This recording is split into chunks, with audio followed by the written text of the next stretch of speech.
मागणे ते देवा आम्हा तुझी चरण सेवा आनने गोदीसी तरी रिद्धी सिद्धी मुक्तिचारी प्रस्तुत प्राप्त प्रसंगी सेवे करता गायलेला अभंग महान भगवत भक्त देवमान्य संतमान्य जगमान्य हिंदू हृदय सम्राट संप्रदायाचे कळस श्रीमंत श्री जगद्गुरु तुकाराम महाराज यांचा चार चरणाचा मागणीपर या प्रकरणातील हा अभंग असून या अभंगामध्ये तीन विशिष्ट प्रकारच्या मागण्या जगद्गुरु तुकाराम महाराज पांडुरंगाकडे करतात। पहिल्या चरणात चरण सेवेची मागणी करतात, दुसऱ्या चरणामध्ये तिसऱ्या चरणामध्ये संत संगतीची मागणी करतात आणि एक और एक फ्री। याच्या मोबदल्यात काय पाहिजे का महाराज? महाराज म्हणतात देवा तुझं नाव माझ्या मुखामध्ये नेहमी राहावं, या पलीकडे महाराजांची काही मागणी नाही। विठ्ठल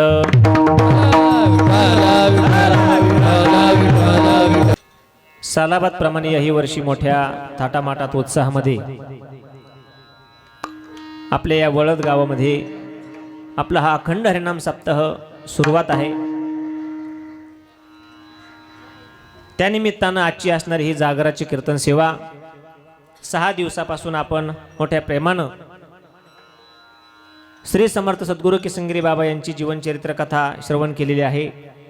सकाळचं ग्रंथराज ज्ञानेश्वरीचं पारायण असेल, हरिपाठ आहे, गाथा भजन असेल, श्रीमद भागवत महापुराण कथा दुपारी हरिभक्तपरायण आमचे श्यामकांत महाराज भवर, या सर्व कार्यक्रमांना आपण आपल्या वेळेनुसार हजेरी लावलेली आहे। कथेचा तसा शेवटचा दिवस आजचा होता, पण आपण ती काल संपूर्ण आजच्या दिवशी देवाकडं काहीतरी मागावं आपण केलेल्या सेवेच्या मोबदल्यामध्ये म्हणून ही जागराची कीर्तन सेवा या ठिकाणी आपण नियोजित केलेली आहे।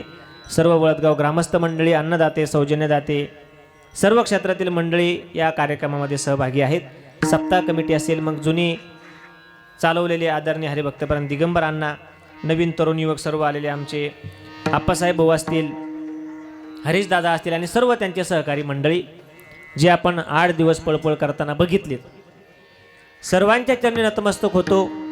कीर्तन सेवेकरता उपस्थित महाराष्ट्रातील नामवंत कीर्तनकार, प्रवचनकार, कथाकार, वादक, गायक मंडळी या ठिकाणी उपस्थित आहेत।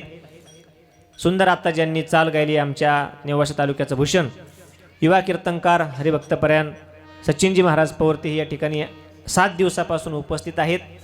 सुंदर त्यांना ज्यांनी साथ केली आपल्या परिसराचं संभाजीनगर जिल्ह्याचं भूषण आमचे हरिभक्तपरायण संतोष बाबा तेही या ठिकाणी उपस्थित आहेत। धन्य माता पिता तयाच्या त्यांचेच असणारे चिरंजीव मृदंगवादक आमचे दीपक दादा तेही या ठिकाणी उपस्थित आहेत। सुरुवातीलाच कीर्तनाची सुरुवात ज्यांनी केली हरिभक्तपरायण विक्रांत महाराज तेही या ठिकाणी उपस्थित आहेत। दुसरे असणारे मृदंगाचार्य हरिभक्तपरायण अभय महाराज, आपली पहिलीच भेटी का? हो, दुसरी गोड दोघांचं त्या ठिकाणी ताकदीचं वादन आहे। सर्वांच्या नावाने एकदा टाळी वाजवा। त्याबरोबर सर्व आपल्या परिसरातील टाळकरी मंडळी, गावातील टाळकरी मंडळी, ही आमची बाल टाळकरी टीम वानर सेना, पळून जाऊ नका फक्त। गोड उभा आहे, आमचे विनिकरी बाबा आहेत, आमचे उमेश महाराज आहेत, हरिभक्तपरायण ज्यांच्या मार्गदर्शनानं आपण आपल्या परमार्थाची वाटचाल करतो, आमच्या भैरवडीचं भूषण आणि ज्ञानेश्वरीवर फार प्रभुत्व असणारे आमचे हरिभक्तपरायण विजयजी महाराज पवार तेही या ठिकाणी उपस्थित आहेत, त्यांना वंदन करतो। त्याचबरोबर हार्मोनियमचे साथी करता असणारे आमचे दारकुंडे सर म्हणजे हरिभक्तपरायण सोपान महाराज तेही या ठिकाणी उपस्थित आहेत। आज सगळ्यांचे चेहरे जरा वेगळेच वाटतात, कारण या सगळ्या पुढं बसलेल्या असायच्या। मला काय माहिती या सगळ्या कीर्तनकारी म्हणजे टाळकरी आहेत, कारण 6 दिवस मी एकटाच बोलवतो, तुम्ही टुळू टुळू बघायचे। सगळ्यांना वाटतं 6 दिवस बरं होतं बसून बसून, अण्णा कुठे बरं होतं बा बसून, हा अचानक कसं उभा राहायला?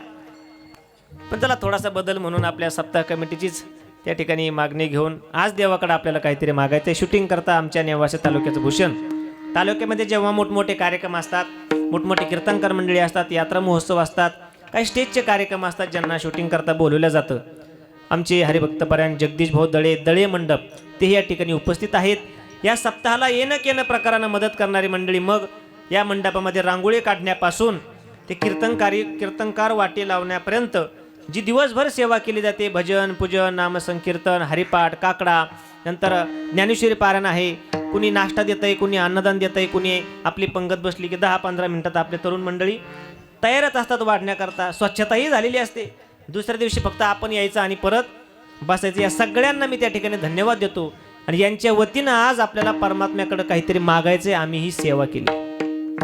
सेवेच्या मोबदल्यात तसं देवाला काही मागायची गरज नसते. आदरणीय हरिभक्तपरायण आमचे रोज सुटतात दत्ता महाराज बोडके, त्यांचे चिरंजीव, सर्वच मंडळी या ठिकाणी उपस्थित आहेत. देवाला कळते की आपली सेवा काय आहे. देवाला तसं सांगायची गरज नसते की देवा ही माझी सेवा आहे आणि याच्या मोबदल्यात मला दे. आपण केलेली छोटी क्रिया ही सप्ताह कमिटीच्या यादीत जरी नाही आली, आपण मंडप झाडला, आपण नाश्ता पंगत दिली, 500 रुपये दक्षिणा दिली, जरी सप्ताह कमिटीला तो निरोप गेला नसेल, परंतु देवाच्या दारात तो निरोप नक्की जात असतो. देवाच्या दारात त्याची नोंद होत असते. एकदा गरुडाला गरुडाच्या भक्तांनी विचारलं, कोण गरुड? देवाचं वाहन, पिवळा पितांबर कैसा, गगनी झळकला, गरुडावर बैसोनी माझा कैवारी आला. त्या गरुडाला एकदा गरुडाच्या भक्तांनी प्रश्न विचारला, महाराज भाग्यवान आहे म्हणले तुम्ही, काय झालं? अहो जो देव चांगल्या चांगल्यांच्या ध्यानात येत नाही, तुम्ही त्याला रात्रंदिवस पाठीवर घेऊन फिरताय आणि अखंड देव तुमच्यावरती वास्तव्य करतो, त्याचा स्पर्श तुम्हाला होतो, तुम्ही भाग्यवान आहे. अशी कोणती सेवा तुम्ही केली होती? ते म्हणले, महाराज मी काय फार सेवा केली नाही, पण चाललो होतो म्हणले आकाशातून उडत उडत, वरून बघितलं वळत गावामध्ये काहीतरी आरडाओरडा चालू होता. लाल कलरचा मंडप दिसला, काय आहे बघून यावं याच्याकरता खाली गेलो, तर कीर्तन भजन पूजन कथा चालू होती. तिथं गेलो, म्हणलं इथं आपलं काय काम नाही. आपल्या युनीला भजनच सांगितलं नाही, कथा सांगितली नाही, आपण पशु आहे, आहार निद्रा भयमैथून, म्हणून त्या मंडपातून उडालो. आणि उडता उडता माझ्या पंखांची हवा चुकून त्या मंडपमध्ये गेली. पंख मोठमोठे असतात गरुडाचे. मंडपमध्ये हवा गेल्यानंतर झालं काय, तो मंडप चुकून झाडल्या गेल्या. मंडपातला सगळा कचरा आपोआपच उडून बाहेर गेला. आणि ती नोंद सप्ताह कमिटीने नाही घेतली, पण देवाच्या दारात लगेच आपोआप नोंद झाली की गरुड महाराज गेले आणि सप्ताह मंडप झाडून आले. गरुड महाराजांना हे काहीच माहिती नाही, पण उडाले, पण कचरा झाडला गेला. देवाने गरुडाला बोलून घेतलं, सांगितलं, गरुडा या ऋणातून मी तुझ्या मुक्त होऊ शकत नाही, एवढी तुझी सेवा आहे. धर्ममंडप झाडला, ज्या धर्ममंडप मध्ये मी नेहमी वास्तव्य करतो, माझे भक्त गाती जेथे, नारदा मी उभा तेथे. काय सेवा आहे म्हणली गरुडा तुझी, नकळत झालेली सेवा. आणि त्याचा परिणाम बघा, आजपासून गरुडा तू मला पाठीवर घेऊन प्रवास करता यायचंय. ही खऱ्या सेवेची ताकद आहे. आणि म्हणून या सप्ताहामध्ये छोट्यातली छोटी सेवा, अगदी कुठलीही असू द्या, रांगोळी असू द्या, इथे पक्वादाला कणिक जरी आणून दिलं तरी एका पंक्तीचं पुण्य त्या कणिक आणणाऱ्याला लागतंय. किती छोटी सेवा असू द्या. आणि म्हणून आपल्या सेवेच्या मोबदल्यामध्ये देवाला काही तसं मागायची गरज नसते, कारण देवाला कळतंय आपल्याला काय पाहिजे. ज्याची खरी सेवा ज्याची खरी सेवा, सेवा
महाराज.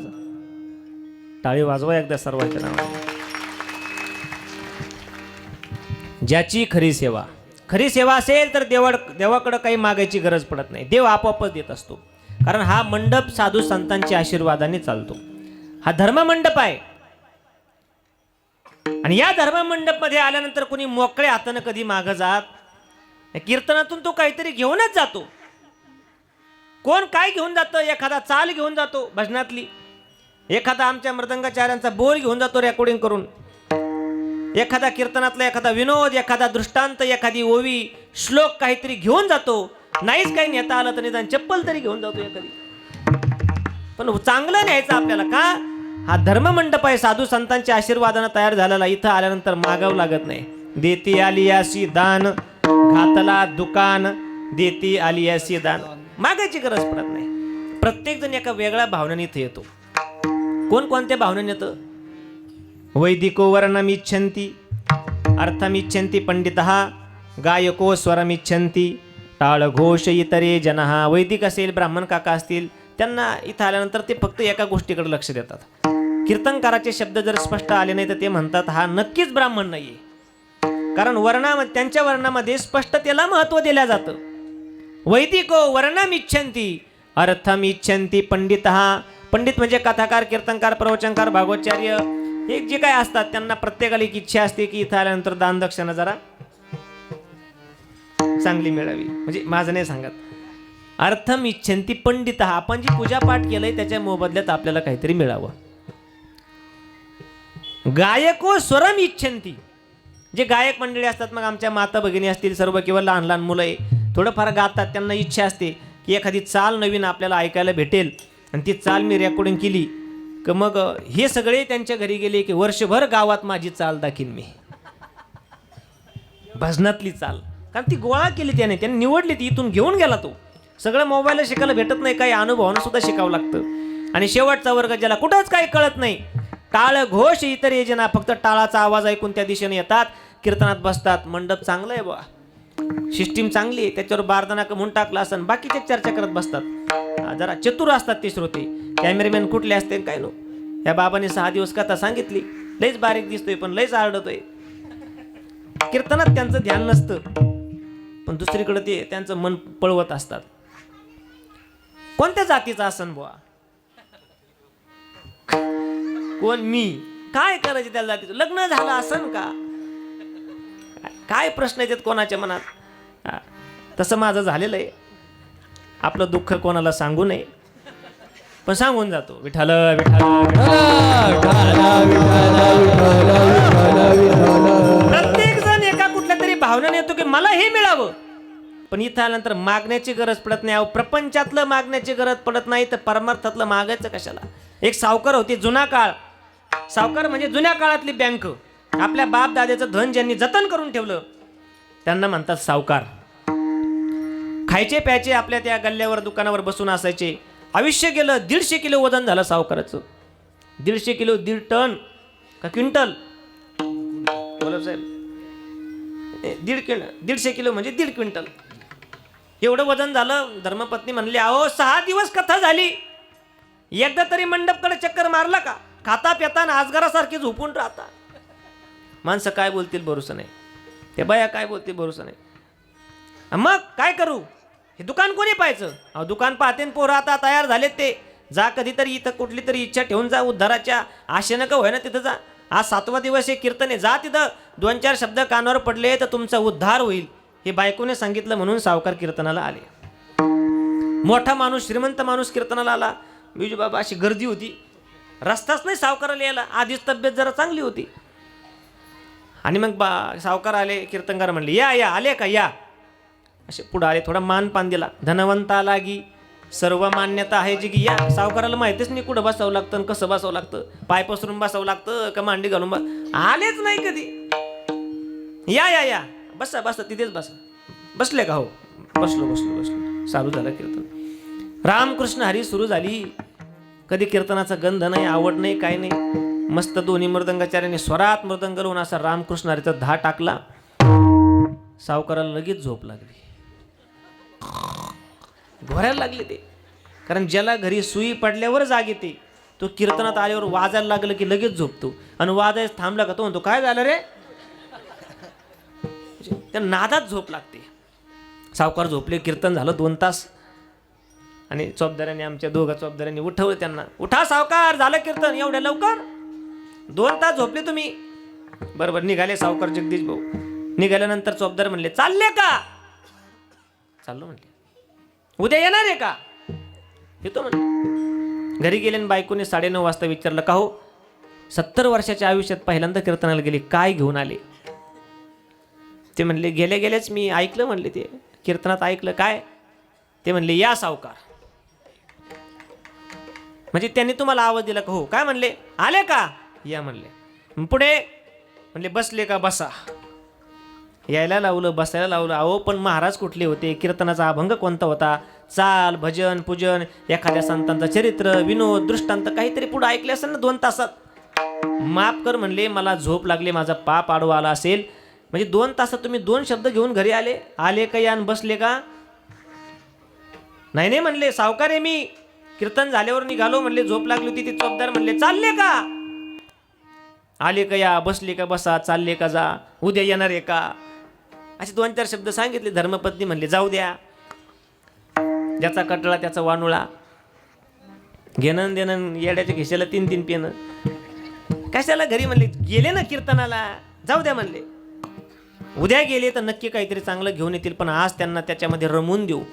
हे 4 शब्द तुम्ही ज्या मंडपातून आणले त्या मंडपमध्ये समर्थ सद्गुरू किसनगिरी बाबांची कथा झाली, इथे हरिपाठ झाला, ज्ञानेश्वरी ग्रंथराज ज्ञानेश्वरीचं पारायण झालं, गाथा भजन झालं. धर्म मंडपातले शब्द आहेत, वाया जाणार नाही. आले का या, बसले का बसा, चालले का जा, उद्या येणार आहे का. याचं भजन करा म्हणले तुम्ही, तुमचा उद्धार होईल. का, एका एका अक्षरात आहे माझा रमाकांत. सावकार म्हणले चांगलं आहे वा.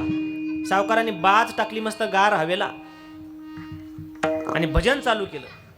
कोणतं भजन, हरिमुखे म्हणा नाही, आले का म्हणा तुम्ही. आले का, आले का या, बसले का बसा, चालले का जा, उद्या येणार आहे का. असं 1 वाजेपर्यंत चाललं आणि रमले ना सावकार त्याच्यात. अहो तुम्ही शिव्याला चाल लावा. हो दादा, शिव्या अशा थोडा रागात देण्यापेक्षा शिव्याला चाल लावा. अशा भारी वाटतात शिव्या. आता पुरुषांपेक्षा आमच्या माता भगिनींच्या शेलक्या मेला, मुर्दान कुडून आणला, तुझा आनंद बायान काय म्हणते, काय जनाई रमले होते. अहो शिव्याने देव प्रसन्न झाला. अरे अरे विठ्ठा मूळ मायेच्या कारत्या, अरे विठ्ठा मूळ मायेच्या कारत्या, रडकी झाली सगळी सावित्री कुणाली, तुझी रडकी झाली सगळी सावित्री कुणाली. तुझे गेले म्हणे तुला पाहून काढले, तुझे गेले म्हणे तुला पाहून काढले. विरहोनी अंगणी शिव्या देती नाची नदी, उभी राहोनी अंगणी शिव्या देती नाची नदी, जाती नदी. म्हणा, अरे अरे इठ्या मूळ मायेच्या तुझी रान. हे काय अभंग आहे का. पण शिव्याला चाल लावली तरी आनंद होतो. सावकार चांगले रमली 1 वाजेपर्यंत. आले का या, बसले का बसा. या मंडप मध्ये आपल्याला काय मिळतं. आले का या, बसले का बसा, सोपान महाराज चालले का जा, उद्या येणार आहे का. तुम्ही नाही येणार उद्या मीच येणार नाही तुमचं काय. आणि योगायोगानं 1 वाजता सावकाराच्या घरी चोर आले चोरी करायला. आणि चोराने असं पड सावलीतून उंच डोकून पाहिलं, सावकार झोपले का. सावकार म्हणले आले का. चोर म्हणले पाहिलेलं दिसते, बसा खाली. पड सावलीला बसले. सावकार म्हणले बसले का, बर बसा बसा. चोर म्हणले ओळखलेलं दिसते, त्यापेक्षा चोरी रद्द करू, पुढचं एखादं घर बघू म्हणले. पळायला लागले. सावकार म्हणले चालले का. एक चोर तर ओला झाला अख्खा घामनी. तो म्हणला ओळखलेलं दिसतंय, जाऊ दे म्हणले. अरे चल अंधारे. सावकार म्हणले उद्या येणार आहे का.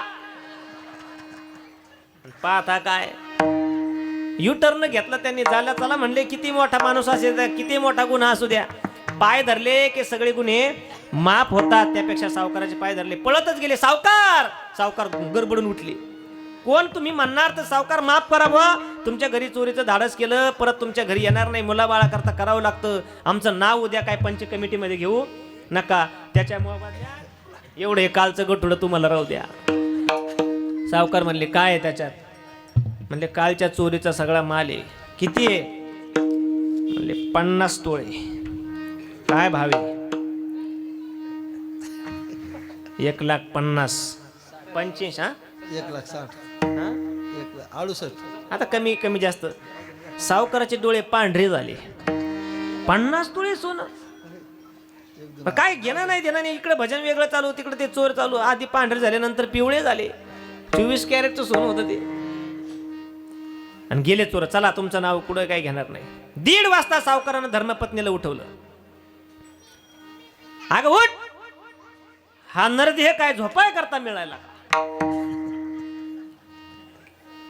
अहो तुमची झोप झाली कीर्तनात, झोपू द्या मला, सकाळी बघू काय असेल ते. अगं बाहेर येवढं गठुडं कपाटात ठेवू. ते म्हणले एवढं काय गडबडीत ठेवायसारखं काय? या गठुड्यात तुमचं गठुडं पुरलंय काय आहे बघ म्हणले. काय त्याच्यात? आजच्या कीर्तनाचं पाकिट आहे म्हणले.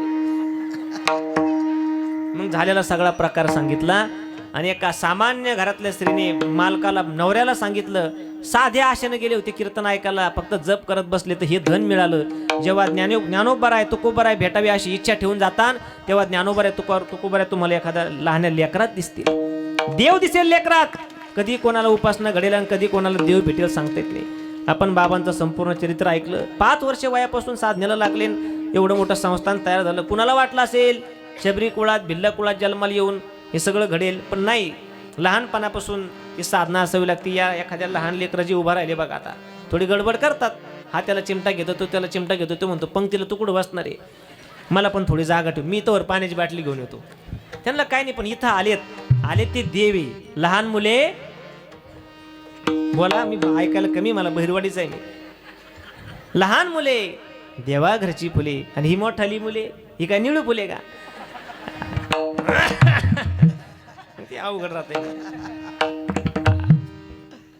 या मंडपमध्ये काय मिळते? न मागता जर हे मिळत असेल तर आजच्या दिवशी हा मागणीचा खटाटोप का करायचा? होतंय कधी कधी देव प्रसन्न होतो, पण काय देवाला मागावं हे कळत नाही. याच्याकरता संतांची मागणी या समाजाच्या कल्याणाकरता आहे. ज्ञानोबारांची मागणी वेगळी आहे, जगद्गुरु श्री तुकाराम महाराजांची मागणी वेगळी आहे, नामदेव महाराजांची मागणी वेगळी आहे, आणि शांती ब्रह्म आपले पैठण निवासी शांती ब्रह्मनाथ बाबांची मागणी वेगळी आहे. मागणी म्हणजे काय? तर मागणी म्हणजे मागितलेलं. झाला देव प्रसन्न. विचित्र लोक असतात, काही मागतात. एकाने मागितलं, छत्रपती शिवाजीराजे प्रसन्न झाले होते सातारा जिल्ह्यामध्ये. महाराजांनी त्याला खायला काहीतरी मागितलं, लगेच त्याने आपल्या शिदुरातली भाकर काढून दिली, पाणी दिलं माठातलं गार. महाराज प्रसन्न झाले. शेतकरी बाबा, पावसाची काय आता अवस्था नाही म्हणली येण्यासारखी, काहीतरी मागून घ्या. कोण तुम्ही? मी आईसाहेब जिजाऊंचा मुलगा आहे. हो राजे, वा वा वा वा, भाग्य आहे माझं, माझी शिदुरी तुम्ही खाल्ली. मागा म्हणले बाबा काहीतरी. बुद्धी नसली की मागायचं सुद्धा कळत नाही. तो म्हणला महाराज मला काही नको, चालूच आहे माझी सगळं शेती, पण सकाळपासून माझा मित्र आला नाही म्हणले. आणि माझ्याकडे गायछाप असते, त्याच्याकडे चुन्याची पुडी असते म्हणले. मग गायछाप आणली, पण चुन्याची पुडी काय आली नाही. चुना भेटला तर बरं होईल. ऐका, दुर्बुद्धी झाली. राजा प्रसन्न झाला, काही मागून घेतलं असतं, पण परत त्या गावात असा मूर्खपणा कोणी करू नये म्हणून सातारा जिल्ह्यामध्ये त्या गावाला तिथून पुढे नाव पडलं चुनेवाडी. अजूनही तिथे जाऊन बघा. म्हणजे देव प्रसन्न होतो, साधू प्रसन्न होतात, पण काय मागायचं हे कळत नाही. म्हणून संतांची मागणी विठ्ठल विठ्ठल.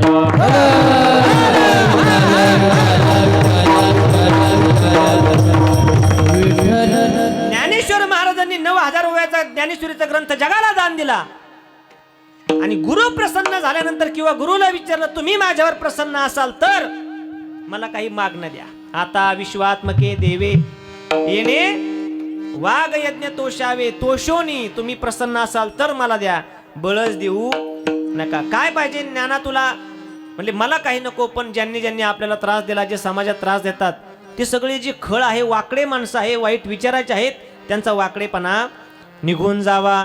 जे खळांची व्यंकटी सांडो, वाकडेपणा निघून जावा. खळ म्हणजे कोण? खळ आपल्यासारखाच असतो, माझ्यासारखाच दिसतो, पण ज्याचे विचार दुसऱ्याच्या कर्माविषयी वाईट आहे त्याला म्हणतात खळ. म्हणजे अगदी गावठी भाषा. दुसऱ्याचं चांगलं झाल्यानंतर ज्याच्या पोटात निघती कळ त्याला काय म्हणतात? खळ. कळ. तुका म्हणे पापे अभंग बघा.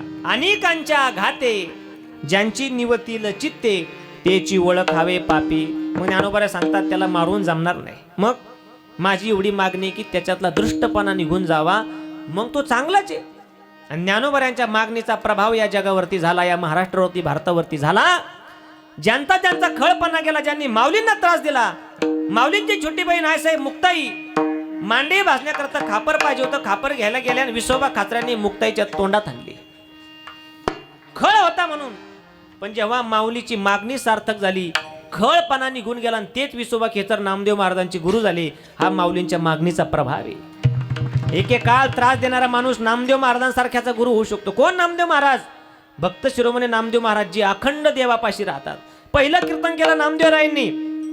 देवाने नामदेव महाराजांना कामं करू लागावे, पण गुरु शिवाय देव कळत नाही. सगळे काम फिरविले देऊळ जगा माझी ख्याती, फिरविले देऊळ जगा माझी ख्याती, फिरविले देऊळ जगा माझी ख्याती, नामदेव हाती दूध प्याला, नामदेव हाती, नामदेवा.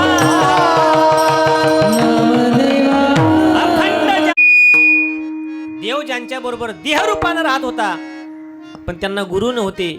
ज्यांनी मुक्त्याच्या तोंडात आणली आणि त्यांचा खळपणा निघून गेला, तेव्हा त्यांना नामदेव महाराजांचं गुरु केलं. हे माऊलींच्या मागणीची सार्थकता आहे. आणि कुठं लिहिली ज्ञानेश्वरी? कुठं जन्माला आली? कथेत आपला विषय झाला बघा. कुठे? वाळू जमायरीशी. श्री क्षेत्र नेवासा. प्रवरेचा काठ आहे. ज्या खांबाला टेकून लिहिली त्या खांबाचं नाव पैस खांब. दुसरी मागणी केली. दुरितांचे तिमिर जाओ, विश्व स्वधर्म सूर्य पाहो, जो जे वांछिल तो ते लाहो, प्राणी जात किंवा भूता परस्परे जडो. तुम्ही आम्ही पाण्याच्या नळावरून भांडणारी माणसं कशाला मांडतात शहरात माणसं? पण ही सगळी या धर्ममंडपमध्ये मांडीला मांडी लावून का बसलेत? कारण ही ज्ञानोबरांची मागणी. भूता परस्परे जडो, मैत्र जीवांची. या जगावर अनेक गोष्टींनी प्रभाव केलाय. जसा चांगला प्रभाव झाला तसा वाईटही प्रभाव होतोय. बाबा तुमचा जन्म किती सालचा आहे बाबा? अंदाजे सांगा. 39. तेव्हा मोबाईल होता का?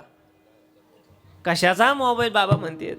तेव्हा कोणी जर म्हणलं असतं की बाबा 2026 ला पाणी विकत घ्यावं लागेल बाटलीमध्ये, कोणी ऐकलं असतं का? नाही. म्हणले असते का पाणी विकत भेटेल? भोपळ्यात पाणी पित होते लोक. वाळू अशी बाजूला काढली, ज्याला झरा म्हणतात. काय म्हणतात?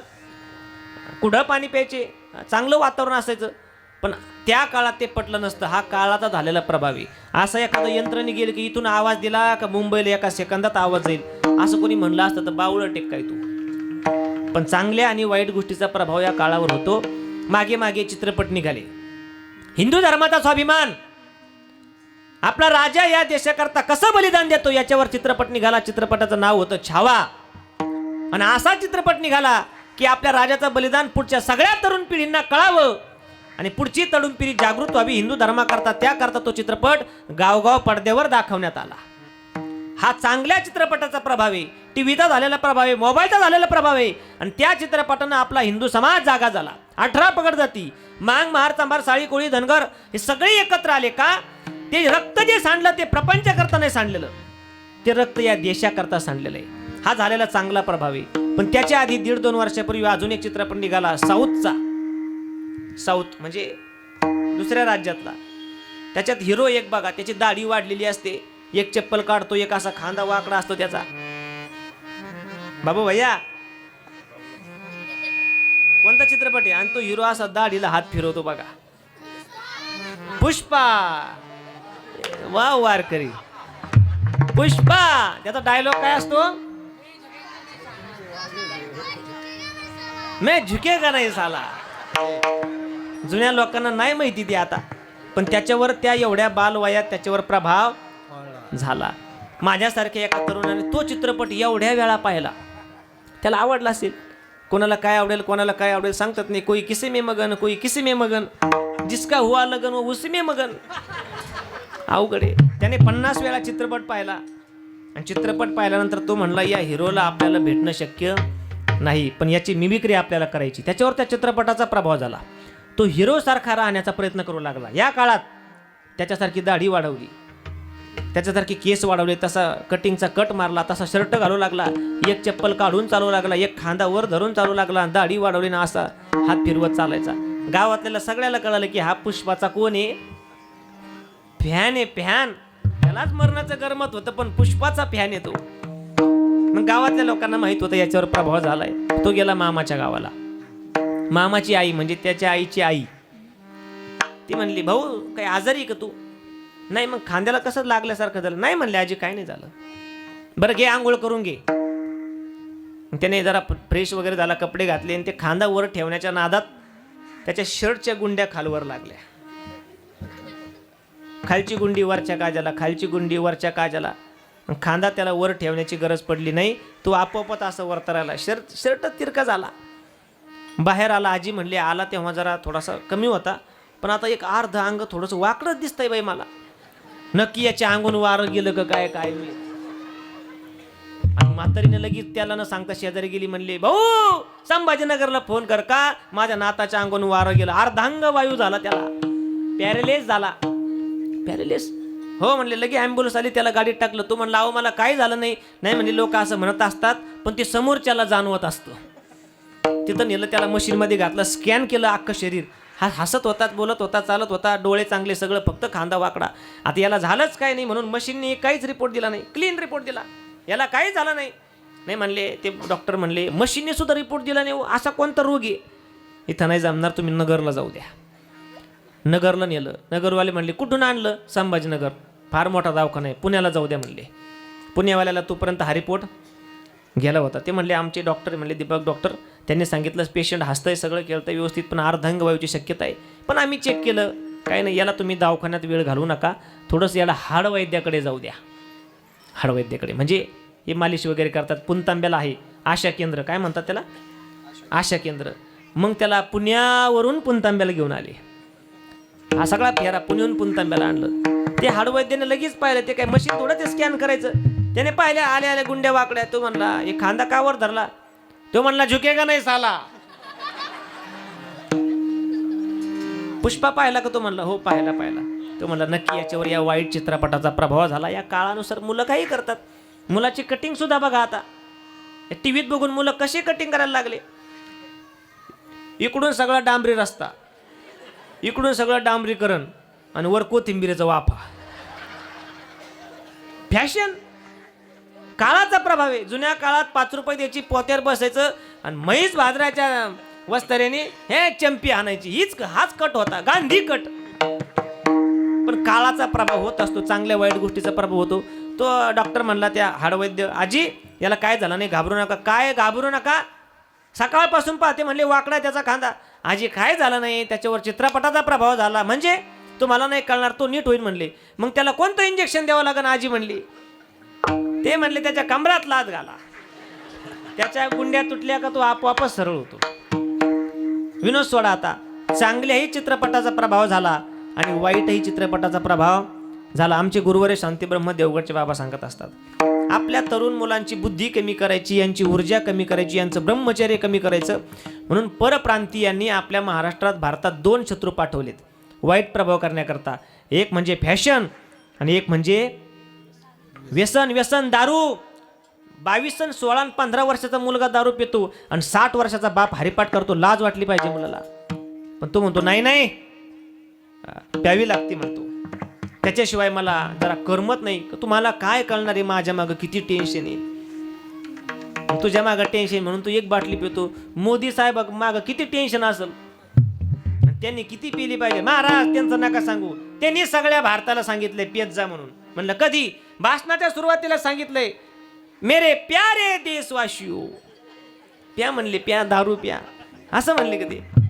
पण या काळावर सगळ्या गोष्टीचा प्रभाव होतो. चांगल्याही गोष्टीचा होतो, वाईटही गोष्टीचा होतो. तसे संतांच्या मागणीचा प्रभाव या महाराष्ट्रावरती झाला.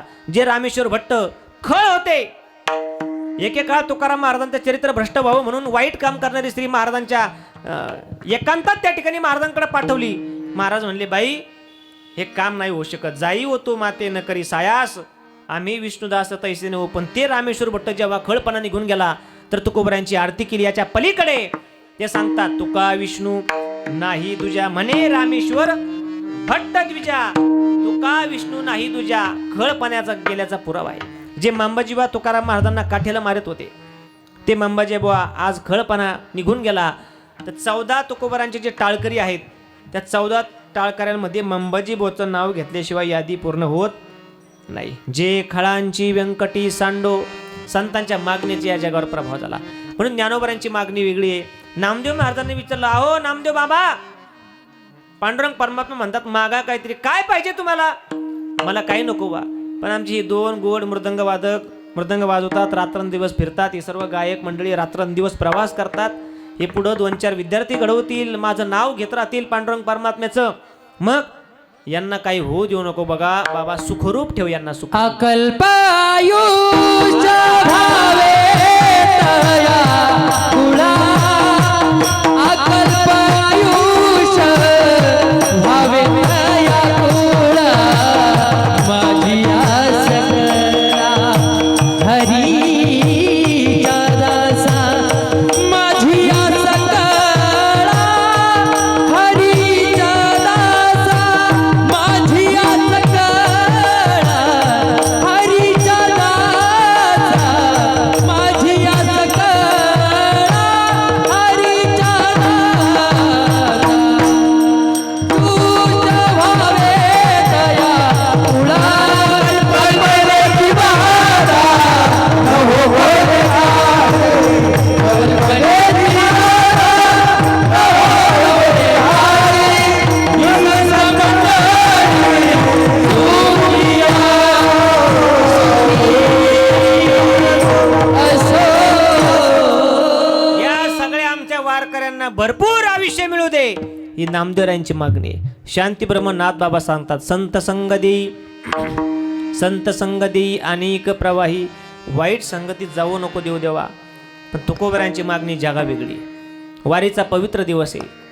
दरवेळा गेले की तुकोबराय दर्शन घेतात आणि पांडुरंग परमात्मा मान खाली घालून उभा राहतात. का? 8 पिढ्याचा ऋण आहे तुकोबरायांचं पांडुरंगाच्या डोक्यावर. 8 पिढ्या सेवा केली पण कधी काही मागितलं कधीच नाही. बिकायला लागले पण मागितलं नाही.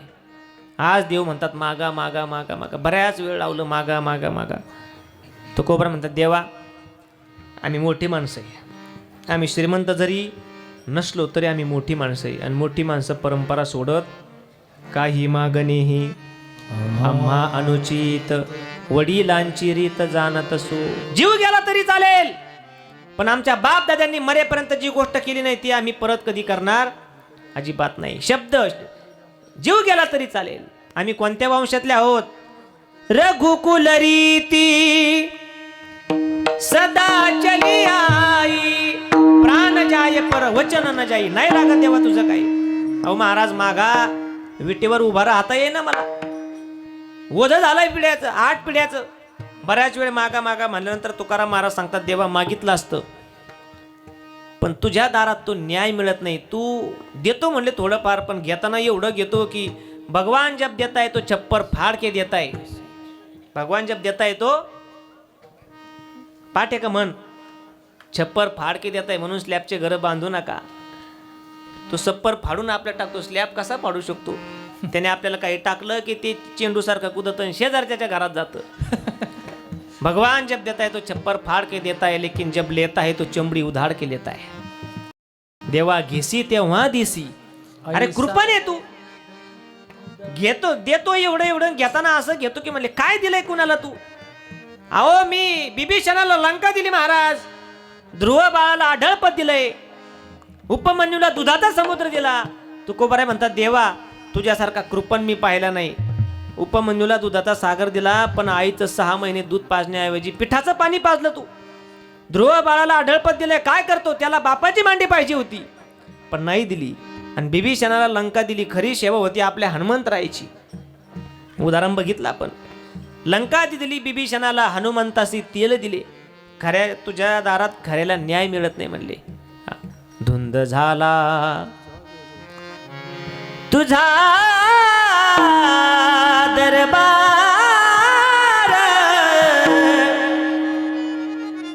धुंद झाला तुझा दरबार. पुण्यवंत पाताळ लोकी नेला, दरिद्री तो भाग्यवंत केला. चोरट्याचा बहुमान वाढविला, कीर्तिवानाचा अपमान केला. काय चुकलं होतं बळीराजाचं? तुला द्यायलाच आला होता ना, पण 3 पावलं भूमी मागितली, कपट केलं आणि त्याचं सगळं राज्य घेतलं आणि देवतांच्या स्वाधीन केलं. तू का म्हणे बळी जीव दिला पायतळी. काय देतोय म्हणले देवा तू, कृपाने म्हणले तू. आणि काही नको महाराज, एकादशीचा पवित्र दिवस आहे, 500 वारकरी एवढी सगळे साक्षीला आहे. अहो मागा काही, पण तुम्ही नाही दिलं तर हा पांडुरंग परमात्मा परत तुमच्याकडे काही मागणार नाही. तुकोबाराय म्हणतात देवा काय घ्यायचं काय द्यायचं ते नंतर बघू म्हणले, मागतोच म्हणले, पण मला आधी काय पाहिजे याच्यापेक्षा मला माझ्या जीवनात काय नको तेवढं मी तुला मागतो. काय नको महाराज? दुर्बुद्धी ते मना, दुर्बुद्धी ते मना, कदा नुपजो नारायणा, कदा नुपजो नारायणा,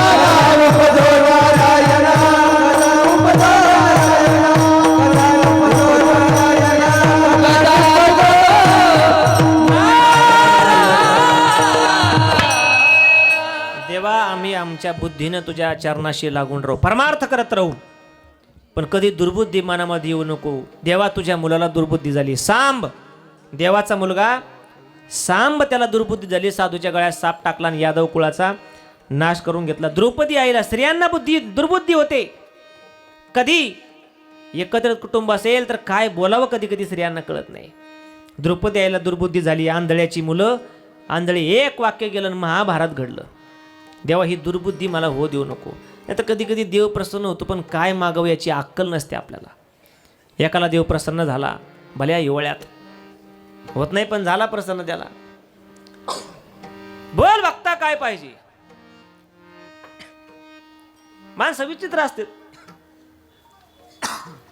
देवाही पेक्षा हुशार होण्याचा प्रयत्न करतात माणसं.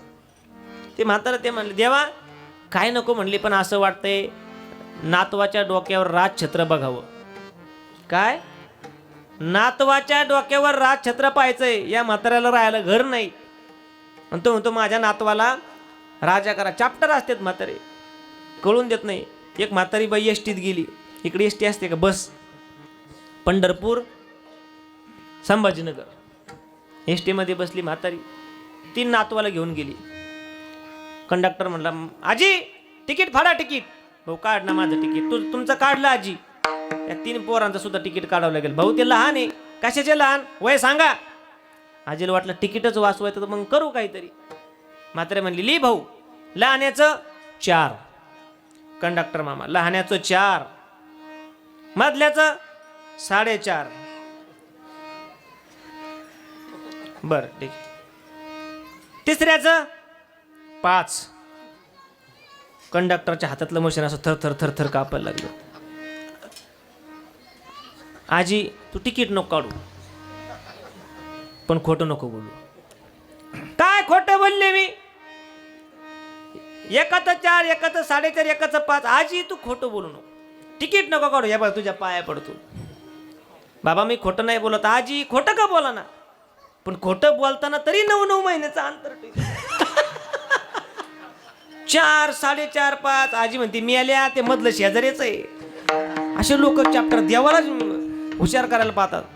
ते म्हातारं म्हणलं राजछत्र पाहायचं. देव म्हणले राजछत्र देऊन टाकू, पण लगेच देवाला जाणवलं याच्या नातवाला राजछत्र द्यायचं म्हणजे याच्या सगळ्या पिढ्या श्रीमंत करावं लागतात. त्याच्या नातवाचं लग्न करावं लागतं, याचंही लग्न करावं लागतं, याला श्रीमंत करून याला मुलगा द्यावा लागतो, त्याच्या मुलाचं लग्न करून द्यावं लागतं, मग नातवाचं लग्न आणि सगळी प्रॉपर्टी त्याला द्यावी लागते. एका वाक्यात सगळं मागून घेतलं. तसं कधी कधी देव प्रसन्न होतो, पण कळत नाही. एकाला देव प्रसन्न झाला. बोल भक्ता काय पाहिजे? भक्त म्हणला देवा मला असं दान दे जे दान कधीच संपू नये. अनलिमिटेड डाटा 5G शहरी भाषेत अनलिमिटेड डाटा दे मला, संपलंच नाही पाहिजे म्हणले. भोळे महादेव होते. भोळे महादेव म्हणले देवा बघ माझ्या शिवलिंगावर बघता मुठभर तांदूळ आहे तेवढे घेऊन जा, आयुष्यभर पुरतील तुला. देवा तांदूळ तांदूळ नको म्हणले मला. अरे न संपणारा दान आहे, वरदान देऊन टाकलं तुला, ज्याला हात लावशील ते डबल होईल. तो म्हणला चला तांदूळ सांगितले तर तांदूळ घेऊन जाऊ. मुठभर तांदूळ घेतले त्याने आणि खिशात घातले. बाबा खिसा भरला त्याचा, तिन्ही खिसे भरले, वरचा खिसा भरला, त्याचं मन नाही भरलं. मग त्याने कमराचं उपरणं सोडलं आणि पिंडीजवळ आथरलं. झऱ्याचं पाणी हाणल्यासारखं गठोडं बांधलं मोठं. गठोडं भरलं तांदळानं, बासमती तांदूळ सुगंध येत होता. ते गठोडं भरलं पण या गठोड्याचं मन नाही भरलं. त्याने ते गठोडं खाली करून दिलं. ते कमराला गुंडाळलं, उपरणं धोतर सोडलं. 2 मोठमोठे गठोडे बांधले. शेजाऱ्याला म्हणले गठोडं उचलून द्या. देवाने न संपणारं दान दिलंय. तांदूळाचं गठोडं घेतलं, घरी गेला. डग मग डोले माझी, असं असं डोलतच गेला आनंदानं. ताकद होती, पहिलंच गठोडं होतं ना ते, बाकीचे गठोडे देवळातच. आणि आवाज दिला अगं बाहेर ये. अगं म्हणजे इकडे आगच नाही. धर्मपत्नीला आवाज दिला बाहेर ये. काय? हे बघ देवाने न संपणारं दान दिलंय मला मागण्याच्या आधी. काय दिलंय? तांदूळ दिले म्हणले. तू मला तर काही अक्कलच नाही म्हणले. तांदूळ काय कुपनात भेटत नाही का? तांदूळ बाया काय बोलतील भरोसा नाही. अनुभवाचं सांगतो. बाया मान पण ठेवीत नाही. बाया ज्याची त्याची धर्मपत्नी ज्याला त्याला ज्याच्या त्याच्या भाषेत समजून सांगते. पेंटरची बायको म्हणते रंगवा रंगवी करू नका, नाही तर गाल रंगवीन तुमचा. किराणा दुकानदाराची बायको म्हणते पुड्या सोडू नका, खरं सांगा काय झालं इथं. ज्याची त्याची. गायकाची म्हणते इवळू नका. करा गो आता ते आयते कपडे, आता काय करावं. पखवाद्याचे यांचं नाही झालं. हा तुम्ही सुखी व्हा आमच्यापेक्षा. पखवाद्याची म्हणते थापा आणू नका. थाप आणावं लागते ना. किती कीर्तन वाजून घरी जा, किती कीर्तन चांगलं करून घरी जा, बाया नीट बोलत नाही. तुम्ही म्हणता सगळे तर सांगितलं आणि कीर्तनकाराची काय बोलत नाही का? कीर्तनकाराची बायको कधी माघारी नाही बोलत, अजिबात नाही. नारदाच्या गादीची शपथ घेऊन सांगतो बाबा, या गादीवर मी खोटं बोललो तर नरकात जाईल. कीर्तनकाराची बायको कधी माघारी बोलत नाही. मग डायरेक्ट तोंडावर बोलत तिची. असं आला का सप्ताह, वळत गावला गेले ते 7 दिवस, सगळे घरचे कामं कोणी पाहिजे. तुम्ही तर 3 कीर्तन केली आज सकाळी. हो मग, आणि 2च नारळ म्हणले तुमच्या गाडीत, तिसरं कुठं आहे? बाया काय बोलतील. अहो कोरोनाचा काळ होता सोपान महाराज, कीर्तन बंद, सगळं काही बंद, आपली शेतीत राहायचो. मग संध्याकाळी आम्ही असं ग्रुपनी जेवायला बसलो. शेतात राहतो म्हणून भाऊ भावाची मंडळी, मी माझी मंडळी, आई वडील सगळे बसलो. मग आई वडील मजा करायला लागले. का रे गाडीत फिरतो म्हणले, चांगलं वाटतं फिरायला, आता शेतीचं काम करू नसतं वाटत. म्हणलं काय नाही, लागेल सवय, असं तसं मजा घेतली. बाकीच्यांनी घेतली ठीक आहे, पण माझ्या मिसेस सुद्धा मजा घ्यायला लागली. का म्हणले चांगलं आहे की जेवण? हा चांगलं झालंय, मस्त काम केलं म्हणून भूक लागली. आता काय नियोजन पुढं? म्हणलं काय नाही, आता झोपायचं. म्हणलं घ्या म्हण तेवढे भांडे घासून. राग आला, वजन आहे आपलं घरात, राग आला मला, तापलो मी तिच्यावर. भांडे घासून घ्या. मी तुझ्या घरात का तू माझ्या घरात? मी पराधीन का तू पराधीन? अरे बाबा आहे मी. ते म्हणे तुम्ही कोरोना संपल्यावर बाबा. भांडे घासून घ्या. तुझ्या मर्जीने वागायला घरामध्ये नाही आलो मी. आधी भांडे घासा, मी आधी धुणं धुईन, मग बाकीचं भाऊ. नाही बोलता येत. ते म्हणले तांदूळ कशाला आणले? अगं देवानं दिले. एवढं गठोडं खाली घे. आता न संपणारं दान दिलं, वरदान त्याला दिलं. गठोडं खाली घेतलं शेजाऱ्यांनी, गठोडं खाली ठेवलं. याच्या डोक्यावर दुसरं गठोडं तयार झालं आपोआपच. कारण दान कसं होतं? न संपणारं. वरदान तांदूळाला नव्हतं, त्याला वरदान दिलं होतं तू ज्याला हात लावशील ती वस्तू संपणारच नाही. गठोडं तसंच, दुसरं गठोडं खाली ठेवलं, परत तसंच. त्याला आनंद झाला. सगळ्या गावात आपण पंगत देऊ म्हणले काल्याची. हे बासमती तांदूळ, आज काय आहे? मटकी आहे. हरीश भाऊ पंगत आहे ना आपली, मटकी चपाती अजून भात आहे. चांगली पंगत देऊ. गठोडीची गठोडी सगळ्या पटांगणात तांदळाची. पण 5 वाजता त्याला दम लागला. तो म्हणला गठोडं काय मोकळं आहे ना बुवा, पाणी आणगं प्यायला. चांगला जगभर पाणी प्याला. 7 वाजेपर्यंत गठोडेच काढत होते. त्याची एक इतीची मान 4 बोटाची झाली, असा कोबडा झाला तो. तो म्हणला दान काय संपना बुवा, शपथ घेऊन सांगतो सगळ्या गावची तुमच्या. 8 वाजता उभेने मी आला, त्यो पडला सुद्धा नाही हो. आले भजनी, क्षणभंगुर हे जाय न कळता, पक्षी अंगणी उतरते. सुरू झालं मग ते भजन. प्रेत यात्रा सुरू झाली. रामनाम सत्य 20व्या जवळ प्रेत टेकवतात. कशा करता? 20वा घेतात. 4 जणांनी खांद्यावरचं प्रेत खाली टेकवलं. यांनी प्रेत खाली टेकवलं, पण यांच्या खांद्यावर परत एक तयार झालं. गडबडून गेले ते, काय भानगडे म्हणले. त्यांना माहितीच नाही आकाशा मेला. त्यांनी परत एक खाली टाकलं, परत एक तयार झाला, परत एक रामभाऊ. इथं कोणी असेल तर माफ करा बा. आणि मग शेवटी मागच्यांना विचारलं, का हो हा कसा मेला? म्हणले याला देव प्रसन्न झाला होता, भरपूर सेवा केली, पण अक्कल नाही काय मागायची देवाकडे, बुद्धी नाही, विवेक नाही. देवाने वरदान दिलं, तुझ्या हाताला वरदान, तू ज्याला हात लावशील ते दामदुप्पट होत राहील. असं आहे का? बरं. मग चौघांनी युक्ती केली. लहानपणी खेळ खेळ होतो म्हणले, 1 2 साडे माडे 3 असं म्हणलं की चौघांनी 4 दिशेला पळायचं. ठरलं 1 2 साडे माडे 3 म्हणले, चौघ 4 दिशेला पळाले. चौघाच्या खांद्यावर परत एक तयार झालं. हे सकाळपर्यंत चालेल, विनोद सोडून द्या. देव प्रसन्न झाला, साधू प्रसन्न झाला, मागायची अक्कल नसेल, बुद्धी नसेल तर आपली केलेली सेवा व्यर्थ जाते. म्हणून संतांची मागणी या अभंगामध्ये आज आपल्याला पाहता येते. तुकोबराय देवासमोर उभा आहे. देवानं आग्रह केला, महाराज मागा मागा मागा मागा. बऱ्याच वेळ मागा, नंतर तुकोबरायला वाटलं याची जिरवतोच आता. अशी मागणी केली तुकोबरायांनी की देव लगेच गप्प झाला. काय मागणी केली? तुझं मागणे ते देवा, तुझं मागणे ते देवा, तुझं मागणे ते देवा, तुझं मागणे ते देवा, तुझं मागणे ते देवा, तुझं मागणे ते देवा, तुझं मागणे ते देवा, तुझं मागणे ते देवा.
ज्यांनी आत्ता संत पूजन केलं त्यांच्या नावाने एकदा टाळी वाजवा. हे एवढे हार माझ्या करता नाही. या सगळ्या हाराचं वजन केलं तर माझं कमी बरं.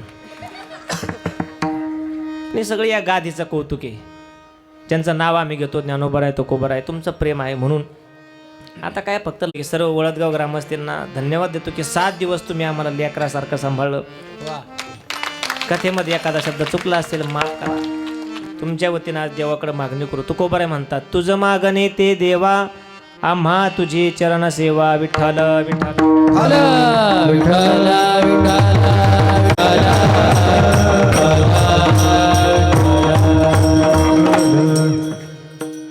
तुझी चरण सेवा पाहिजे देवा मला. म्हणजे समचरण दृष्टी विटेवरी साजरी या 2 चरणाच्या संबंधानं जेवढी सेवा आहे, पंढरपूरची वारी, भजन पूजन, काकडा आरती, हे सगळं आमच्याकडून घरात राहावं. ही चरण सेवा माझ्या ताब्यात दे, एवढंच पाहिजे. आणि चरण सेवा मागितल्यानंतर बस एक 5 मिनिटात बस. चरण सेवा शब्द ऐकल्यानंतर देव लगेच बंद, बोलायचेच बंद झाले. देवा दे म्हणले, तू म्हणत होता मी दाताय मोठा, काही मागा असं म्हणत होता. आता चरण सेवा पाहिजे तेवढं तर माझ्या पात्रामध्ये टाक. विठ्ठल विठ्ठल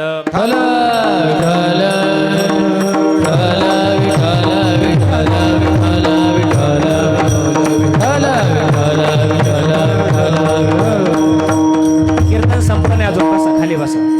मला आप्पा भाऊने सांगितलं जरी महाराज थोडासा उशीर झाला सुरुवात करायला तरी 1:10 पर्यंत काय थांबू नका म्हणले.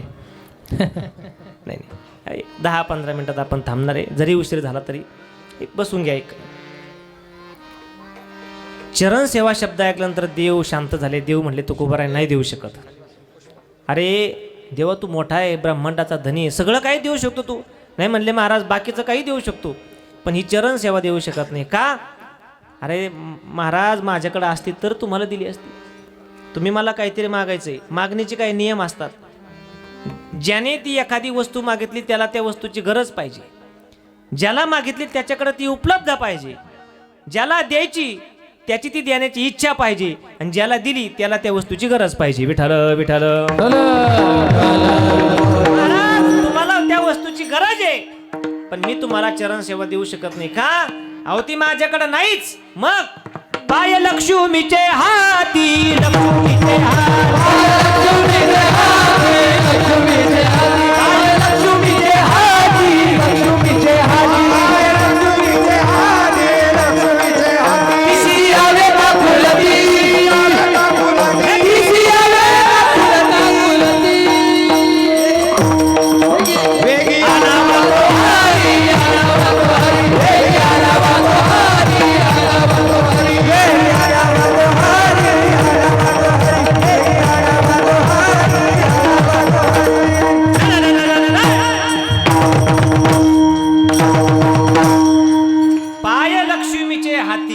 माझ्याकडे नाही म्हणले माझे पाय. मग लक्ष्मी माताला दान दिलेली म्हणले सेवा करण्याकरता. लक्ष्मी माता म्हणजे कोण? भगवान परमात्म्याची.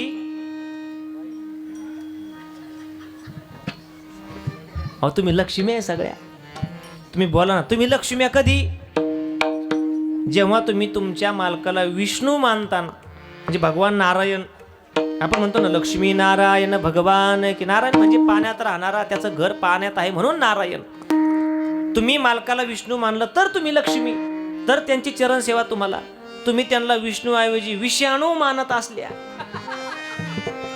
काय लक्ष्मी नारायणाचा जोडा होणार? तुम्हाला कधी तुमच्या अंगावर किती दागिने आहेत, किती भरजरी वस्त्र आहे, याला काही किंमत नाही.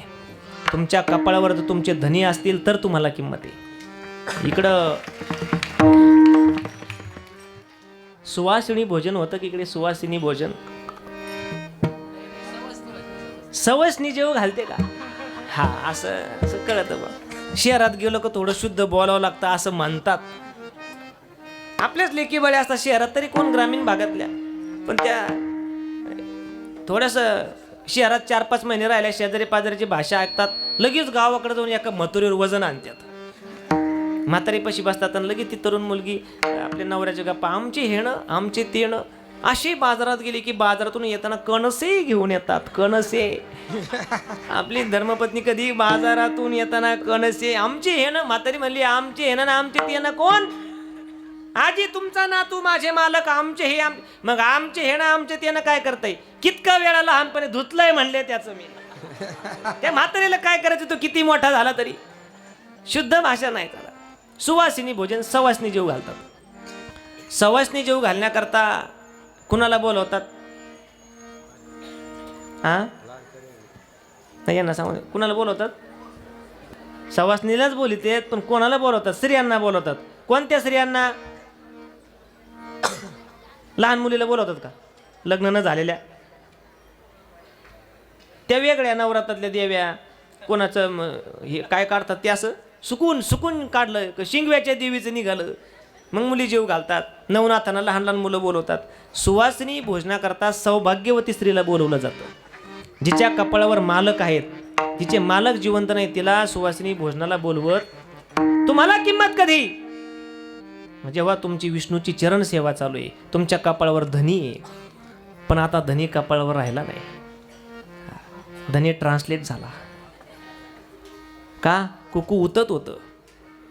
कुकू कपाळाला उतत म्हणून सरकारला दया आली नको बा माता मावल्यांना त्रास. मग धनी ट्रान्सलेट करून घेतला टिकलीच्या रूपात. धनी म्हणला ठीक आहे ॲडजस्टमेंट इज बेस्ट पॉलिसी. असा एवढा धनी जुन्या काळात राहायचा. हो टिकली कव आहे ना आता आजीचं कुंकू बघा केवढं आहे. जेवढं जास्त कुंकू तेवढं धन्याचं आयुष्य वाढतं. धनी आहे ना तो एवढी टिकली. नंतर धनी हळूहळू बारीक होत गेला. धनी असा झूम करून बघावं लागतो कपाळावर आहे का नाही बुवा. धन्याला सुद्धा धनी दिसत नाही. बरं बारीक का असाना पण धन्याचा रंग कसा असावा? सौभाग्याचं लेणं जे असतं त्याचा कलर कसा असतो? लाल असतो. मारुतीराने जो शेंदूर घेतला तो आपल्या मार्का करता अंगावर घेतलाय. पण आता धनी सुद्धा चॉईस नुसार बदलला जातो.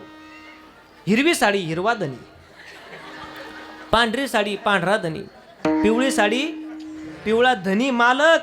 काय त्या धन्याचे हाल. वेळ नसला का धनी भिंतीला चिटकेलेला असतो. धनी बाथरूमच्या भिंतीला चिटकेलेला, धनी आरशाला चिटकेलेला, धनी पावडरच्या डब्याला चिटकेलेला, धनी गॅसला चिटकेलेला. आता फक्त धनी शेगडीलाच चिटकायचा राहिला.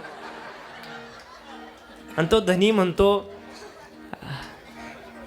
कशाला मला 7 जन्माकरता गुंतून ठेवते. धनी म्हणतो वडाची झाडं तोडून टाका रे नका मला बुकिंग करून ठेवू. जगदीश भाऊ याच्याकरताही जागराचं कीर्तन ठेवलंय. मला माहिती यांना काय लागतंय. अवघड आहे. एक माता माऊली म्हणत होती अशी भावूक झाली. काय तुमची माझ्यावर निष्ठा आहे हो. काय तुमचे आईवडील मला जीव लावतात. हा पुरा वैतागलेला होता. ते म्हणते मी कितीही जन्म घेतले तरी मी सून तुमच्याच घरचीच होणार. त्याच्या अंगावर काटा आला सरकन. ती म्हणली होणार सून मी या घरची. तो म्हणला मी हे घर याच जन्मात इकून टाकणार आहे परत या घरची सून होऊ नको. तुम्ही मालकाला देव माना. संसारात हसा परमार्थात राडा अंगणात टाका शेणाचा सडा. उद्या काल्याचं कीर्तन आहे सुंदर रांगोळी काढा. मालकाला देव माना रोज त्याच्या पाया पडा. जगाचा मालक तुम्हाला भेट दिल्याशिवाय राहणार नाही. जगद्गुरु तुकोबरायांच्या धर्मपत्नी देवाला शिव्या देत होत्या पण मालकाला देव मानत होत्या म्हणून तुकोबरायांच्या आधी भेट दिली आईसाहेबांना. का? आम्हा तुझी चरण सेवा. मालकाला देव मानलं पाहिजे. देवा तेवढी चरण सेवा आम्हाला पाहिजे. वा महाराज नाही देऊ शकत का? माझ्याकडे नाही म्हणले दुसरं काहीतरी मागा. पैसे अडके जमीन जुमला बंगला. महाराज म्हणतात काही नको. ते सगळं सोडून मी तुझ्याकडे आता आलेलो आहे. देवा जेव्हा दुष्काळ पडला तेव्हा तुझ्या दारात येऊन भीक मागितलं नाही. दुष्काळ याटीला द्रव्य नेला मान. अहो आपल्याला थोडीशी अडचण झाली तर आपण देवाकडे जाऊन डोकं टेकतो. देवा आमच्याच वाट्याला दुःख का? माझ्या बोरला पाणी का नाही? शेजाऱ्याच्या बोरला पाणी माझ्या बोरला नाही. ज्याचं प्रारब्ध आहे. पण महाराजांच्या दुष्काळात धन सगळं निघून गेलं. मानपान निघून गेला. दावणीचा बैल मेला. वडील मेले. घरातले 4 माणसं 2.5 वर्षात घर सोडून गेले. 3 माणसं मेले. 1 सैन्यात निघून गेला. बायको मेली अन्न करता करता. बरे झाले देवा. तरी सुद्धा देवाकडे जाऊन आभार प्रदर्शन केलं पण देवापुढे हात पसरला. हात पसरी जिने दिग त्याचे. म्हणून आपण कधी देवाला काही मागू नये. आपल्यापेक्षा देवाला चांगलं कळतं की आपल्याला काय पाहिजे. महाराज सांगतात बरं झालं देवा हे सगळे माणसं गेली. माणसं जाऊ द्या बायको मेली तरी महाराज सांगतात बरं झालं म्हणले. पिढा गेली माझ्या मागची. कोण पिढा? आईसाहेब जिजाबाई. अहो ज्यांनी शिदुरी नेऊन द्यावी भंडारा डोंगरावर पायात काटे शिरायचे, श्रीमंत घरच्या होत्या. आईबापाला दोष द्यायचा पण कधी मालकाला दोष दिला नाही. माझ्या चौघी बहिणी नांदती सुखाने, इकोद्या माझी कर्मरेखा कैची देवा. माझ्या माय बापे बरे नाही केले, पदरी बांधिले वारकऱ्यांच्या पदरी बांधिले. देवाकडून हा भारत प्रदर्शन केलं बायको मेल्यानंतर. आज इथं कोण आहे का बायको मारावीन देवाकडे जाऊन म्हणतो देवा बरं झालं धर्मपत्नी गेली. कोणी म्हणत नाही. एखाद्याला वाईट वाटत असेल तर तो म्हणेल, पण विचारा ज्याचं लग्न झालं त्याला बायको मरणं चांगलं आहे का? नाही. तो म्हणतो जशी असेल तशी ती आपल्याला प्रिय आहे. 2 वेळे ताटामध्ये भाजी भाकरी आणून देणारी, भलं ती तोंडात थोडी पटकळ असू द्या पण पोटातून अगदी प्रेम आहे म्हणले माझ्यावर, म्हणलं पाटात नेऊन टाक तिला. ती जर आईबापाला सेवा देत असेल तर काय उपयोगी. असा वर्ग म्हणत नाही. एक तर उच्च अवस्थेला पोहोचलेला म्हणू शकतो हे धनदारा सुतनारे येतो भक्तीची वैरी, हे माया आहे, हे सगळे गेलेले बरे. आणि एक अतिमूर्ख माणूस म्हणू शकतो बायको मरणं चांगलं, शहाणा माणूस म्हणू शकत नाही. एकाची बायको मेली म्हणजे खरंच मेली बरं का, मेली त्याला मी काय करू आता. मेली, तिची प्रेतयात्रा निघाली. राम नाम सत्य. प्रेतयात्रा जरा वेगळी होती. प्रेतयात्रेच्या पुढे एक गाडगं धरून माणूस होता. इकडे असतो का, एका हातात गाडगं होतं आणि एका हातात वडाफोनचं कुत्रं होतं मोठ्या जबड्याचं. आणि ते कुत्रं सजवलेलं होतं, त्याला हार घातलेले होते, झालरी टाकलेल्या होत्या, गुलाल टाकलेला होता, बाशिंग बांधलेलं होतं. मागं प्रेतयात्रा आणि प्रेतयात्रेच्या मागे सगळी गडी माणसं, एक महिला नाही. अशी विचित्र प्रेतयात्रा एका बाहेरच्या गावाच्या माणसाने पाहिली. त्याने सहज एका माणसाला विचारलं काका हा काय प्रकार दिसना का तुम्हाला, त्याची बायको मेली. ते कळालं. ते हातात गाडगं एका हातात कुत्रं, पुढं बँडवाली बँड वाजवतात. ही शोकयात्रा आहे का आनंद यात्रा आहे एवढ्या गर्दीत नाही सांगता यायचं. म्हणले जरा बाजूला चला म्हणले. बाजूला घेऊन सांगितलं तो गाडगेवाला माणूस दिसला का म्हणले. हो, ही मेलेली त्याची बायको म्हणले. फार त्रास द्यायची हो त्याला, हाणायची मारायची शिवाय द्यायची, लाताने हाणायची, लाडक्या बहिणीचे हप्ते देत नव्हती, आई बापाला जीवित लावित नव्हती. मग त्याला असं वाटायचं ती मारावं, पण कायदा हातात घेता येईना. मग आज सकाळी मेली होती. कशी, हे कुत्रं टोचून मेली म्हणले. कोणतं, हे सजवलेलं, हो त्याच्यामुळे सजवलंय म्हणले. खरंच हे कुत्रं होतं, अहो हेच कुत्रं होतं. तो मनात म्हणला ही कुत्रं कामाचं दिसतं राव. हे जर पहिल्यांदा डसल्या बायको मरती, ते हे कुत्रं कामाचं दिसतं. तो म्हणला ओ काका एवढं कुत्रं देता का आजच्या दिवस. ते म्हणलं अय मागं जेवढी गडी माणसं होती लाईन लावून, ते म्हणले सकाळपासून नंबर लावलाय मागं जा म्हणले. माग मूर्ख माणूस म्हणू शकतो बायको मरणं चांगलं आहे, पण तुकोबर आहे त्या दृष्टीने म्हणत नाही. ही मोह माया संसार याच्यातून देवा मला मुक्त केलं, बरं झालं या मायेतून मी बाहेर पडलो, मला प्रपंचातलं काही नको. मग तुझी चरण सेवा पांडुरंगा. हनुमंतरायाला विचारलं होतं काय पाहिजे. सीतामातेनं नवरत्नाचा हार दिला, पण मणी फोडून बघू लागले हो याच्यात राम आहे का. ज्यांनी अखंड आयुष्य देवाच्या पायाजवळ काढलंय, श्रीरामदूतम शरणम प्रपद्ये किंवा दास्यत्व हनुमंत निकटपै केले मनोनी देखिले रामचरण. त्यांना जगात काय प्रिय असणार आहे. देवा तुझ्या चरणाजवळ आम्हाला जागा दे. ते नवरत्नाचे मणी फोडले. सीतामाईला राग आला, माकडं ते माकडच म्हणले. काय झालं. विभीषण महाराज म्हणले अहो काय पाहताय बजरंगबली त्या मण्यामध्ये. अहो म्हणले ज्या देवाच्या चरणाजवळ माझं अखंड आयुष्य चाललंय आणि पुढे जाणार अखंडितपणे, तो देव या मण्यात आहे का पाहतो, नाही तर याचं माझ्या गळ्यात काम नाही. आणि मग बिभीषणाने ताना मारला. तो रावणाचाच भाऊ होता. तो म्हणला ओ बजरंगबली हनुमंतराय तुमच्यात आहे का राम. असं म्हणल्यानंतर राग आला हनुमंतरायला. जय श्रीराम म्हणून आवाज उंच आवाज दिला आणि स्वतःच्या हाताने स्वतःची छाती फाडली. श्रीराम जानकी बैठे मेरे सीने राम, जानकी बैठे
आपल्या हिंदू धर्माचा स्वाभिमान. सर्व तरुण मंडळी, शेवटचा दिवस आहे, बाहेरचे आतले सगळे, आणि एका आवाजात अयोध्येपर्यंत आवाज गेला पाहिजे.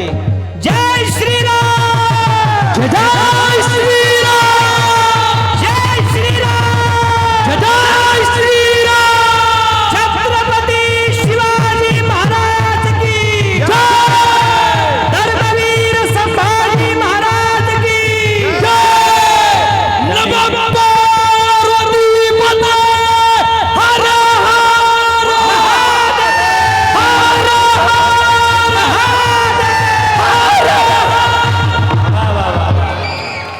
काय आवाज आहे महाराज. तुझी चरण सेवा पांडुरंगा, देवाच्या चरणापासून मी बाजूला जात नाही. देव म्हणले महाराज दुसरं काहीतरी मागा. आन अने घो देसी तरी दिश दी नको, मला काहीच नको. तुझ्या नामाशिवाय मला दुसरं काही आवडत नाही, तुझ्या चरण सेवेशिवाय काही आवडत नाही. महाराज हे देत नाही, याच्या मोबदल्यात काहीतरी मागा ना. एक और एक फ्री आहे योजना चालू आहे म्हणले. 4 संतूर साबणावर 1 रेनॉल्टचं पेन फ्री, 1 फॅरन लावली फ्री. लावत नका जाऊ, ते अमेरिकन बाईचा शेंबूड असतो. आप्पासाहेब भाऊ तुम्ही म्हणतात महाराज तुम्ही राहू द्या आता, झाकली मोठ 2.5 लाखाची विठ्ठल. महाराज चरण सेवेच्या मोबदल्यात मागा ना काहीतरी. महाराज म्हणले संत संगती माझ्या पदरामध्ये टाक. संत संगती सर्व काळ थोर प्रेमाचा. संगती चांगली असले की माणसाचं जीवन सुधारतंय, संगती वाईट असली की माणसाचं जीवन बिघडतंय. 80 90 वर्ष झालं काही काही लोकांनी अजून माळा घातल्या नाही, अजून या धर्ममंडपमध्ये आले नाही. पण हे 2 आमचे छत्रपती शिवरायांचे मावळे या तरुण वयात महाराजांचा आणि मावळ्यांचा पोशाख घालून उभा राहिले. का? त्यांना संगती या भजन्यांची म्हणून. संगती चांगली करा. संगती चुकली तर आयुष्याची बरबादी. व्यवहारात संगती लागते. एका जणानं प्युअर दुधाचा खव्याचा पेढा बनवला, अजिबात भेसळ केली नाही त्याच्यामध्ये, आणि बाजारात विकायला गेला. अशा ठिकाणी विकायला बसला जिथं उंदरं मारायचे औषध विकत होते, कुठं पाली मारायचं औषध, कुठं घुशी मारायचं औषध, आणि शेजारी पेढेवाला. माल विकण्याकरता आरडावं लागतं. दोघं आरडायचे. पेढेवाला म्हणायचा लई गोडे खाऊन पहा, लई गोडे खाऊन पहा. उंदरावाला म्हणायचा खाल्लं की लगेच मरते. माणूस का उंदीर? विक्रांत दादा, माणूस मरतो खाऊन बघा, लई गोडे, खाल्ल्या का लगेच मरतो. लोक म्हणले नको रे बाबा, एक पेढा विकला ना एक. संध्याकाळी आमच्या बाबाला भेटला. बाबा म्हणले काय खरं वागून काय खरं नाही म्हणले. मग काय झालं? या असा सगळा प्रकार. कुठं बसले ते विकायला? म्हणले औषधवालीच्या गल्लीला. तुझे कान आणू का म्हणले. अरे बर्फीवाल्याच्या गल्लीला जाय, भेळीच्या गल्लीला जाय, जा यात्रेत जाय, खाऊच्या दुकानाजवळ जाय. तिथं गेला, 1 तासात मोकळा झाला. संगतीचा परिणाम. पतन उद्धार संघाचा महिमा, त्याच्यावे अधमा संत सेवी. ज्ञानेश्वर माऊली.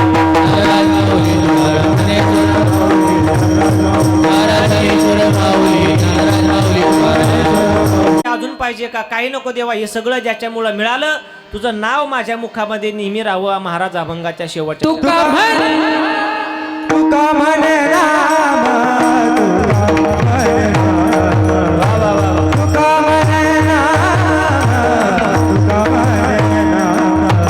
तुका म्हणे राम, तुका म्हणे राम, तुका म्हणे राम, तुका म्हणे राम. देणे पुरे माझे राम, देणे पुरे माझे राम,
तेने पुरे माझे काम. देवा तुझं नाव माझ्या मुखामध्ये राहू दे. तुझ्या नावाने सगळी काही कामं होतात. काय नो हे केले एका चिंतिता विठ्ठली. या 3 गोड मागण्या महाराज या अभंगामध्ये करतात. आपली कीर्तन सेवा संपलेली आहे. यथामथी अवकाश आपल्या नियोजित वेळेमध्ये. थोडं आज उशिरा चालू झालं म्हणून उशिरा सोडण्याचा प्रयत्न. सर्वांची माफी मागतो. 7-8 दिवसामध्ये आमच्याकडून काही चुकलं असेल आईबापाच्या अंतकरणानं माफ करा. ओळदगाव ग्रामस्थ मंडळी, या वर्षीच्या सप्ताहामध्ये तुम्ही देवगड संस्थानावरती असलेली तुमची श्रद्धा दाखवून दिली. आमच्यावर नाही, सद्गुरू किसनगिरी बाबावर तुमची काय श्रद्धा आहे, सद्गुरू बाळकृष्ण बाबा, सद्गुरू गंगागिरी बाबा, या सगळ्या संतांची श्रद्धा तुम्ही या कथेच्या माध्यमातून, धार्मिक सोहळ्याच्या माध्यमातून दाखवली. तुम्हाला धन्यवाद देतो. एखादा शब्द चुकला असेल, अंतकरणाला टोचला असेल, वयाला शोभलं नसेल, तो माघारी द्या. जे बरोबर आहे ते गुरुवाऱ्यांचाही चुकला आहे ते माझ्या बुद्धीचे दोष समजा. एक जाता जाता सूचना देऊन जातो. उन्हाळ्यामध्ये मुलांना शाळेची सुट्टी लागली की देवगड संस्थांवरती बाबांच्या नियोजनात बालसंस्कार शिबिर घेत असतो. मागच्या वर्षी आपल्या गावातले 2-4 मुलं होते. तसे जिल्ह्यातून 3-4 जिल्ह्यातून 350 मुलं आली होती. आणि त्या शिबिराची त्या ठिकाणी आता पत्रिका छापलेली नाही, पण आपल्या गावातले काही मुलं तिथं पाठवायची असतील. सुट्टी लागली की इकडे तिकडे बोंबलत फिरण्यापेक्षा 15 दिवस टाळ वाजवतात, हरिपाठ म्हणतात, श्लोक पाठ करतात, हनुमान चालीसा पाठ करतात, नाचतात, पावले घालतात, बाबांजवळ 15 दिवस राहतात, 2 टाईम बाबा चक्कर मारतात. एक 15 दिवस बाल संस्कार शिबिरामध्ये पाठवायचं असेल तर श्री क्षेत्र देवगड भूमी, श्री क्षेत्र देवगड दर्शन या 2 नावाची इंस्टा चॅनल आहे देवगडचे. त्याच्यावर पत्रिका टाकली जाईल किंवा माझ्याही चॅनलला तुम्ही बघू शकता. लहान लहान मुलांना कळतं आहे. लक्ष्मण महाराज नांगरे म्हणून जरी सर्च केलं, जरी पत्रिका पोहोच झाली नाही तर आप्पा भाऊंना पत्रिका टाकून तुमच्या ग्रुपकडे ती पत्रिका येईल. ज्यांना शक्य होईल त्यांनी आपले लहान लहान मुलं, म्हणजे इतके लहान नाही की आम्हाला सगळं त्यांच्या आंघोळी घालावं लागतील, इतके लहान नाही, एक 4थी 5वीच्या ज्याला स्वतःचं सगळं करता येईल, ज्याला वाचता येईल थोडंफार, या सगळ्या नियमामध्ये तुम्ही बसवा आपलं. आणि आपल्या कथेचे असणारे गायक युवा कीर्तनकार हरिभक्त राज पवार हे फार मोठे कीर्तनकार आहेत, पण मित्रप्रेम म्हणून आणि बाबांवर असणारी श्रद्धा म्हणून या ठिकाणी उपस्थित आहेत. त्यांनी श्री क्षेत्र नेवास येथे संत सेना महाराजांचं फार मोठं मंदिर बांधले. पांडुरंग परमात्मा आहे, ज्ञानोबा आहे, तुकोबराय आहेत. गुरुवारी भास्करगिरी बाबांच्या नियोजनातच सगळं चालू आहे. नाभिक समाजाची संघटना आणि तुम्हाला आम्हाला सर्वांना एकत्र घेऊन मंदिराचं बांधकाम पूर्ण होत आलं आहे. मूर्ती प्रतिष्ठा आहे. 11/4 म्हणजे 11 एप्रिल ते 14 एप्रिल या काळामध्ये 4 दिवस तो सोहळा चालणार आहे. तुम्हाला शक्य होईल तेवढ्या भाविकांनी या. एकादशीचाही दिवस त्याच्यामध्ये आहे. योगायोगानं माऊलीचीही वारी होऊन जाईल. आणि आपल्या इच्छेप्रमाणे तुम्हाला त्या ठिकाणी काही देणगी द्यायची असेल, आग्रह नाही, पण तिथे ते सर्व कार्य बघा. आपल्या गावात त्यांनी सेवा दिली, त्या ठिकाणी या. तुम्हाला वाटलं तर देणगी द्या, पण एकदा महाराजांच्या आश्रमाला तिथे भेट द्या. रोड टच आहे. सर्वांना धन्यवाद देतो आणि माझ्या कीर्तन सेवेला पूर्ण विराम देतो. विठ्ठल जय जय. राज पवार हे फार मोठे कीर्तनकार आहेत, पण मित्रप्रेम म्हणून आणि बाबांवर असणारी श्रद्धा म्हणून या ठिकाणी उपस्थित आहेत. त्यांनी श्री क्षेत्र नेवास येथे संत सेना महाराजांचं फार मोठं मंदिर बांधले. पांडुरंग परमात्मा आहे, ज्ञानोबा आहे, तुकोबराय आहेत. गुरुवारी भास्करगिरी बाबांच्या नियोजनातच सगळं चालू आहे. नाभिक समाजाची संघटना आणि तुम्हाला आम्हाला सर्वांना एकत्र घेऊन मंदिराचं बांधकाम पूर्ण होत आलं आहे. मूर्ती प्रतिष्ठा आहे. 11/4 म्हणजे 11 एप्रिल ते 14 एप्रिल या काळामध्ये 4 दिवस तो सोहळा चालणार आहे. तुम्हाला शक्य होईल तेवढ्या भाविकांनी या. एकादशीचाही दिवस त्याच्यामध्ये आहे. योगायोगानं माऊलीचीही वारी होऊन जाईल. आणि आपल्या इच्छेप्रमाणे तुम्हाला त्या ठिकाणी काही देणगी द्यायची असेल, आग्रह नाही, पण तिथे ते सर्व कार्य बघा. आपल्या गावात त्यांनी सेवा दिली, त्या ठिकाणी या. तुम्हाला वाटलं तर देणगी द्या, पण एकदा महाराजांच्या आश्रमाला तिथे भेट द्या. रोड टच आहे. सर्वांना धन्यवाद देतो आणि माझ्या कीर्तन सेवेला पूर्ण विराम देतो. विठ्ठल जय जय. विठ्ठल.